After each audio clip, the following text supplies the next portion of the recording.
Então vamos lá? Esse é o Giro da Bolsa, um programa semanal com as principais notícias aqui do mercado financeiro na semana. E hoje, antes de mais nada, quem já é um sardinha raiz vai deixar o like na confiança, porque você sabe que o programa vai ser bom. Se você não é uma sardinha raiz ainda, o que você vai fazer? Se você não é um sardinha, né? Porque você deu uma... Sardinha raiz.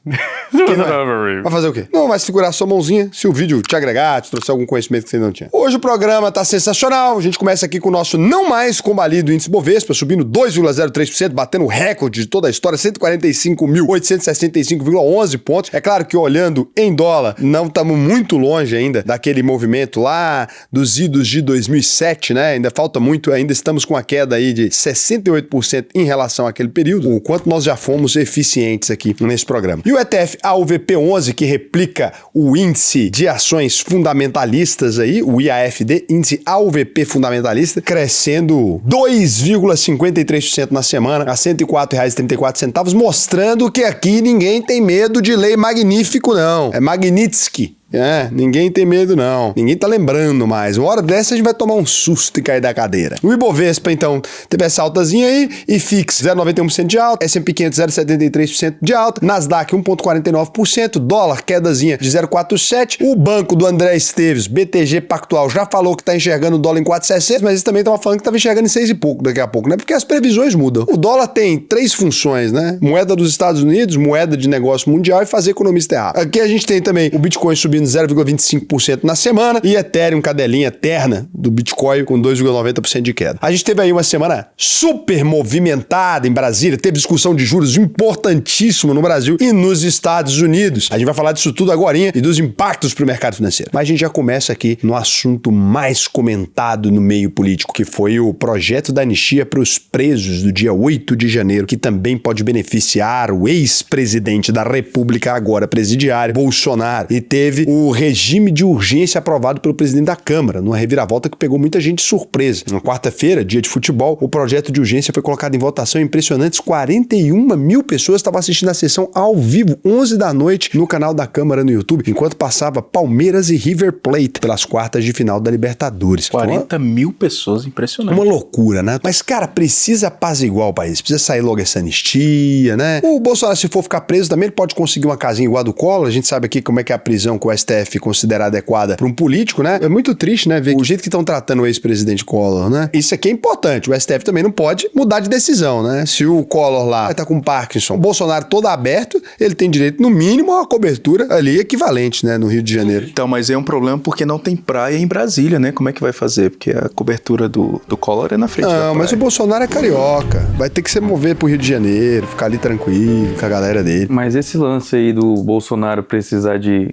casinha especial, eu não concordo, não. Até porque ele tá doente, mas ele tem um histórico de atleta, né? No meu caso particular, pelo meu histórico de atleta, caso fosse contaminado pelo vírus, não precisaria me preocupar. Ainda que fosse acometido, seria apenas uma gripezinha, um resfriadinho. Exato. Você tá com raiva do Bolsonaro porque você fez essa acusação aqui agora?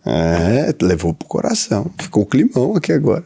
O presidente Hugo Mota, então, cedeu à pressão da direita e a urgência da anistia acabou aprovada com folga. 311 votos a favor e 163 contrários. Isso significa que eles vão pegar vários projetos diferentes ali e colocar no mesmo texto, com a tramitação bem mais rápida, sem precisar passar por todas as comissões da Câmara. Logo depois da votação, o Mota fez um discurso bonito. Disse que o Brasil precisa de pacificação e que votar a anistia vai fazer o país voltar a andar, porque tá tudo parado no Congresso aí. No primeiro momento, a aprovação foi muito comemorada pela direita, mas já na quinta-feira, o Mota escolheu como relator o deputado Paulinho da Força, que é do Centrão, mas foi um crítico ferrenho do bolsonarismo e até chamou de terroristas os manifestantes de 8 de janeiro. Ele falou que não tem nenhuma chance do projeto não ser votado, mas que vai ser impossível pensar numa anistia ampla, geral e irrestrita como a direita queria. O próprio deputado Marcelo Crivella, que foi o autor do PL na Câmara, não pediu que o Bolsonaro fique impune, mas achou melhor colocar uma condenação menor, de só 2 anos de prisão domiciliar, né? Bem menos que os 27 anos aí do STF. E esse movimento do Hugo Mota acabou sendo visto como uma forma de se manter meio que em cima do muro, sem desagradar tanto o Supremo, sem desagradar tanto a base bolsonarista, sem desagradar tanto o governo. Inclusive, saiu na imprensa aí que a decisão dele tinha sido fechada com Alexandre de Moraes, mas depois o Xandão disse que não tem nada disso e que é fantasiosa essa ideia do judiciário ficar fazendo acordo pela anistia. Mas aí o Michel Temer entrou no meio, chamou o Xandão e o Gilmarzinho pra conversar e trocou aquela ideia, tomou um vinhozinho, né, um corte do Rony e saiu aí falando que o STF pode apoiar a diminuição de pena pros condenados pelo golpe. E como as coisas também estão muito paradas lá no Senado por conta dessa confusão toda, o presidente Davi Alcolumbre falou que também tá com um texto alternativo prontinho. Ele tá doido pra esse troço andar, né? Porque ele tá chateado com a oposição falando de anistia, de impeachment de ministro do STF, ele não aguenta mais isso aí, porque isso aí tá meio complicado, né? O fato é que o Lula já deixou claro que vai vetar a anistia pros golpistas. E numa reunião que ele fez com o pessoal do Supremo, todo mundo entendeu que o avanço dessa pauta é uma afronta à Corte Máxima de Justiça desse país aqui. Claro que se vier uma anistia um pouco mais ampla, os ministros vão derrubar, e por essas e outras aí a oposição já tá falando em pedir a CPI do STF. Ixi Maria. E aí teve outra notícia que tá dando o que falar em Brasília, que foi a aprovação da chamada PEC da blindagem. Isso aqui foi uma palhaçada, né? Mas antes de falar disso, eu tenho um recado aqui muito importante pra te dar. O que é o recado que eu tenho pra te dar? Você tá vendo aqui o Brasil nesse movimento meio complexo, sei lá o quê. Mas eu queria saber o seguinte, quanto que você gasta aí só de assinaturas por mês? É isso que eu queria saber. Que eu fui aqui olhar a minha vida. Vocês já olharam isso aqui? Eu já olhei. Na hora que eu olhei o meu gasto do outro dia, é porque eu gosto muito de inteligência artificial. Aí eu fui assinando, aqui ó, gastos em YouTube somente com assinatura. R$514 eu tô gastando. Que isso?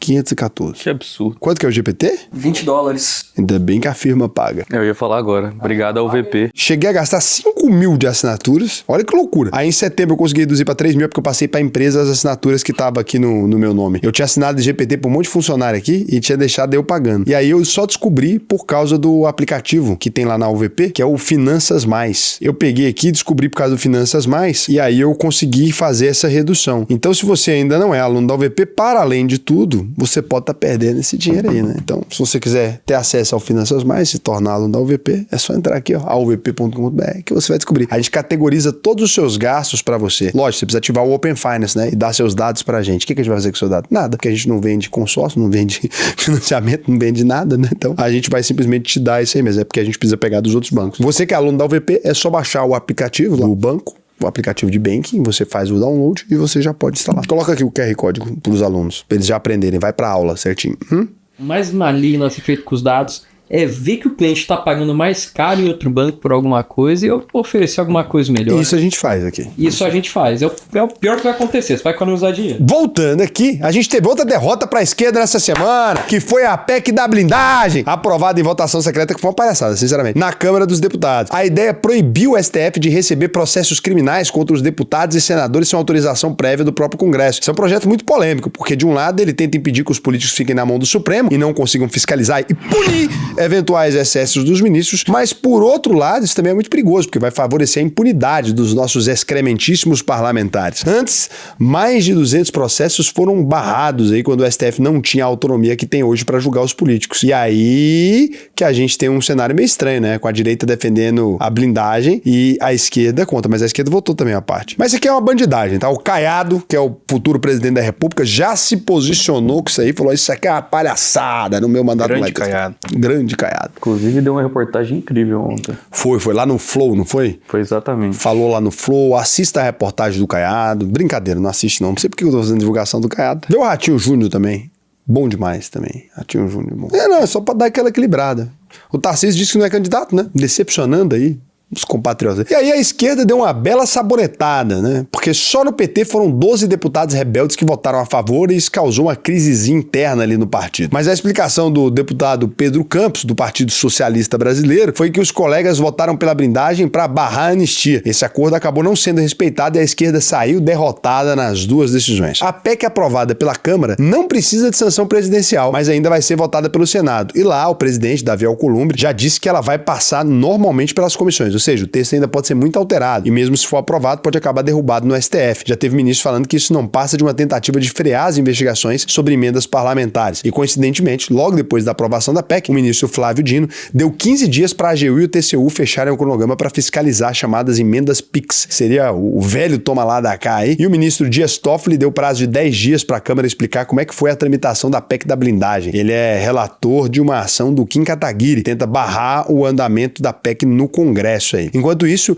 o deputado Eduardo Bolsonaro continua criticando a atuação do STF lá dos Estados Unidos. Ele, inclusive, foi escolhido pela direita como líder da minoria no lugar da deputada Caroline de Tônia. Foi uma manobra do PL aí para tentar impedir que ele perca o mandato por faltas, porque as ausências dos líderes partidários são justificadas automaticamente na Câmara. Mas a situação do Eduardo continua complicada. O ministro Flávio Dino disse que o exercício do mandato parlamentar exige presença física. O Xandão mandou a PGR investigar ele por ter dado declarações aí falsas sobre o Banco do Brasil no contexto da aplicação da Lei Magnitsky, e a Polícia Federal abriu mais um processo, dessa vez por causa das sanções que ele está articulando com o governo Trump. O subsecretário do Estado americano voltou a falar que o Brasil precisa, abre aspas, conter o descontrolado Moraes, fecha aspas, antes que ele, abre aspas, destrua completamente, fecha aspas, a relação do Brasil com os Estados Unidos. Do lado é quem fala uma merda dessa. Exato, do grande Alexandre de Moraes. Mas o STF tá fechadão e o ministro Barroso garantiu que não existiu caça-bruxa, não existiu perseguição política no julgamento de Bolsonaro. Ele até elogiou a condução do processo com serenidade e transparência, mas nas ruas, 49% dos brasileiros ouvidos pela Quaest consideram exagerada a pena de 27 anos de prisão do Bolsonaro, que inclusive já vai ser alvo de um novo inquérito, já autorizado pelo Flávio Dino com base na CPI da Covid.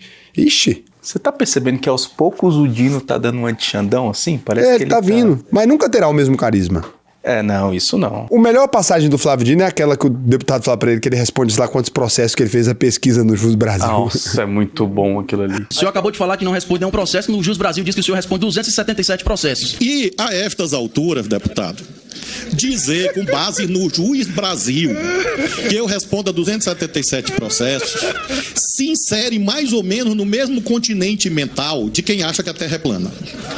Ali, inegável que o Flávio Dino sambou naquele dia. Essa daí, pra mim, é a única passagem de Flávio Dino que eu falo assim, esse dia que ele lacrou. Enquanto isso, o ex-presidente segue cumprindo prisão domiciliar por causa de outro processo que nem foi julgado. Ele tá com vários problemas de saúde, tava com anemia, problema nos rins, teve que ir pro hospital 2 vezes essa semana e também foi diagnosticado com câncer de pele, depois de passar por uma cirurgia para tirar algumas lesões. O Xandão disse que teve erros na escolta dele pro hospital e questionou a polícia penal pela demora na volta pra prisão domiciliar. Toda essa questão do Bolsonaro preso e já condenado pela tentativa de golpe tá piorando ainda mais a relação entre o Trump e o Lula, que falou numa entrevista pra BBC que não vai ligar pro Trump porque ele não tá afim de dialogar com o Brasil, mas que vai estender a mão, se encontrar com ele porque ele é civilizado. Lembrando que vai ter a Assembleia Geral da ONU nessa semana, lá nos Estados Unidos. O Lula acabou desistindo de mandar pro Congresso o projeto de regulação das redes sociais e mandou só o texto de regulação econômica das chamadas Big Techs americanas, dando mais poder pro CAD vetar a compra de empresas menores aqui no Brasil. Sabe que uma coisa que eu acho engraçada é os Estados Unidos, quando ele quer retalhar alguém, ele confisca o visto, né? Se eu fosse os Estados Unidos, eu faria diferente. Eu deixaria a pessoa chegar no meu país e prendia, ué. Então, aconteceu isso aí com Padilha, né? Eles falaram pra ele, você vai poder vir,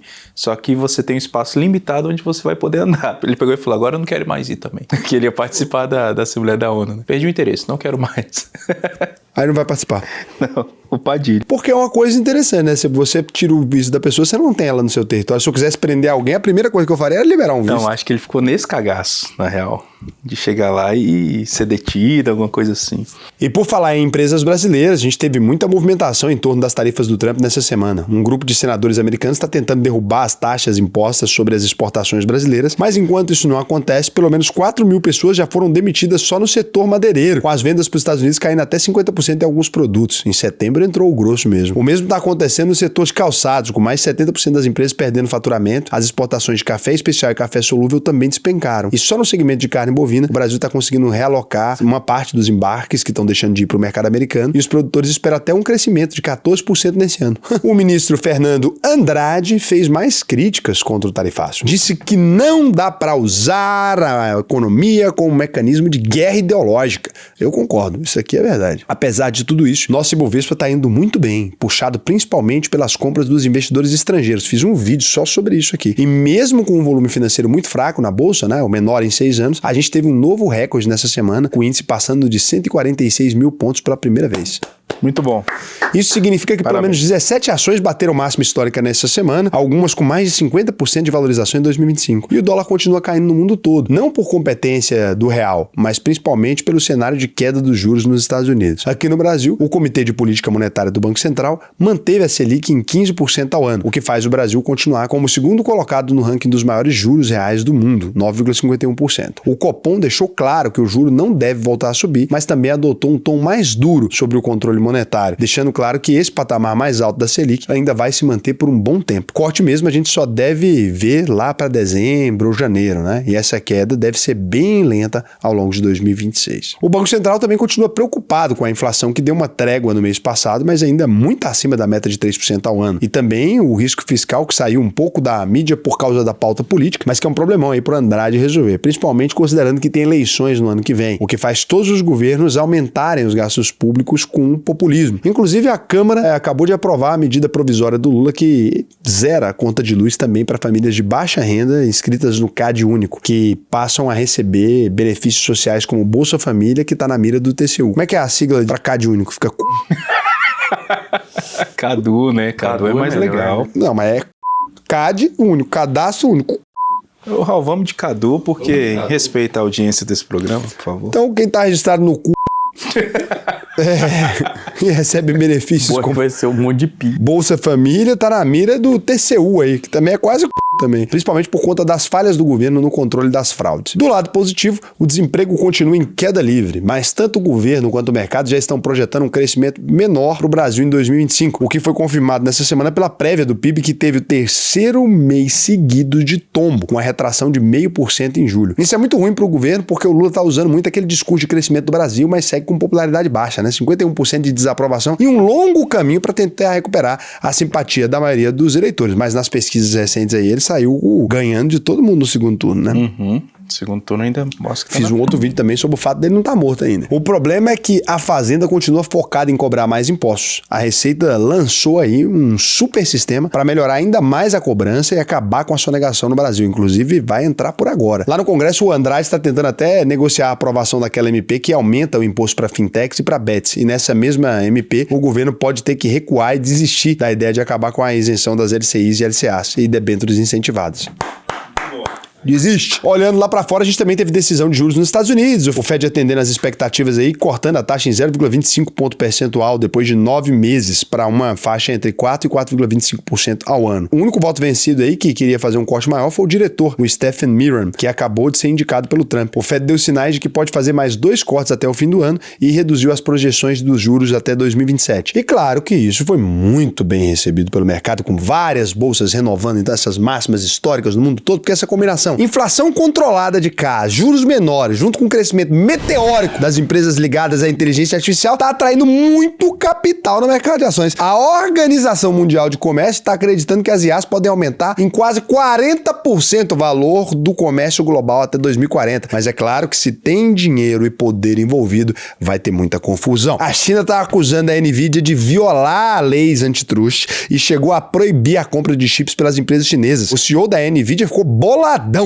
diz que está muito decepcionado e isso acontece no momento em que a empresa ofereceu 5 bilhões de dólares para salvar a concorrente Intel e o governo Trump está negociando com a China a compra das operações do TikTok nos Estados Unidos. Isso faz parte de um acordo para impedir que a China tenha acesso aos dados pessoais dos americanos ou use o algoritmo da plataforma para influenciar a opinião pública. Agora, é claro que tudo isso afeta muito a geopolítica, os mercados e os investimentos e você precisa estar preparado para investir do jeito certo. E é por isso que você que tem dinheiro nesse momento, o que você pode fazer é aproveitar para investir o seu dinheiro, clica aqui no botão Facionar de Perfil, a gente consegue te ajudar também a levar o seu dinheiro para fora do país, se esse for o seu interesse. Você que já desistiu, tá dando saída fiscal, agora a UVP tem módulo para você também, é que a UVP, a única verdade possível, é o curso principal, mas você pode ter acesso à UVP internacional, aula de macroeconomia, geopolítica, se você quiser, tem as aulas técnicas para quem quer se aprofundar, né? Então, a gente tem bastante coisa aqui, bastante material para você se preparar para esse movimento que tá vindo aí agora. Preenche o questionário que para mim vai ser um prazer te ensinar a investir no Brasil e no mundo todo. E como é que você vai confiar em mim? Eu acho que a internet tem isso, né? É porque é tanta gente falando tanta coisa e às vezes tanto medo, tanto receio que a gente tem no mercado, que eu queria te propor o seguinte: se você não me conhece ainda, você pode vir aqui e contar com a garantia da UVP. Então é o seguinte, entrou na UVP, não aprendeu a investir, a gente devolve 100% do seu dinheiro. E é você mesmo quem diz, olha, não funcionou pra mim, não aprendi, tá? Pode pesquisar a gente no Jus Brasil, você não vai encontrar nenhum processo relacionado. As pessoas podem dizer qualquer coisa, menos que não é a melhor escola de investimento do Brasil, porque a gente já foi avaliado assim por todo mundo. Agora a gente vem aqui pras rapidinhas. E o que é uma rapidinha, meu camarada,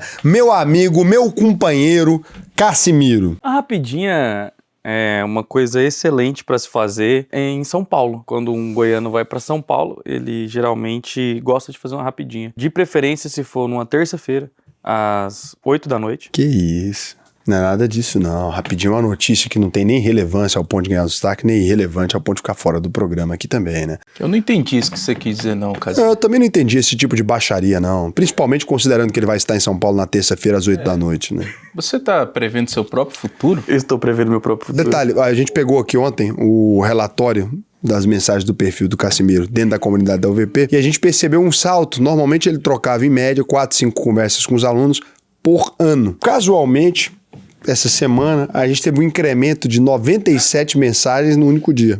Que coisa, não? Atípico, né?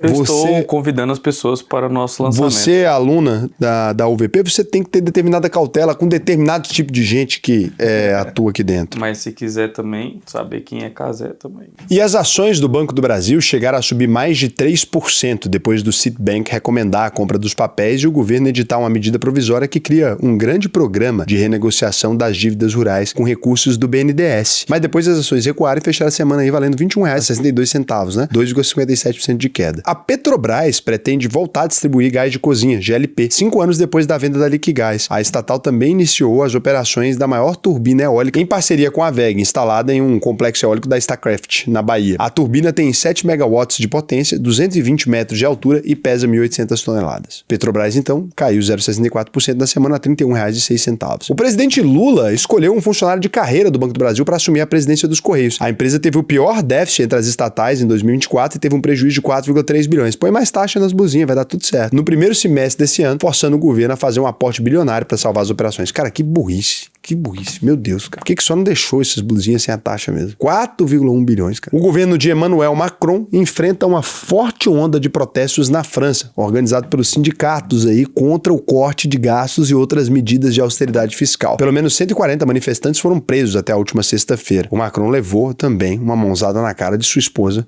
graças a esse pequeno incidente. E para fechar aqui o jornal, a gente traz uma notícia realmente relevante aqui. O Tribunal Regional do Trabalho da 2ª Região em São Paulo manteve a demissão por justa causa de uma funcionária que teve um caso com o marido da patroa. Nossa. Ter caso com o marido da patroa da demissão por justa causa. Mas não faz sentido. Faz, quebra de confiança. Mas é muita vantagem pra empresa, velho. Então vamos supor o seguinte, você é casado, aí você vem aqui, pega uma funcionária aqui, aí a gente demite ela justa causa, daí o tribunal vai e fala que tá certo. Não, mas depende, se os dois são sócios da empresa... Eu entendo. Mas que você abre um precedente muito perigoso. Então, o cara pega a funcionária, aí dá pra dar uma demissão justa causa. Que porra é essa? O que tem a ver uma coisa com a outra? Pega a funcionária e ainda tira imposto. Ainda tira imposto. A gente vai ter que ler esse acórdão aí pra entender. É o melhor jeito de você demitir alguém agora é ter um caso. Não dá nem pra dizer que ela levou um pé na bunda, porque foi outra coisa. Cara...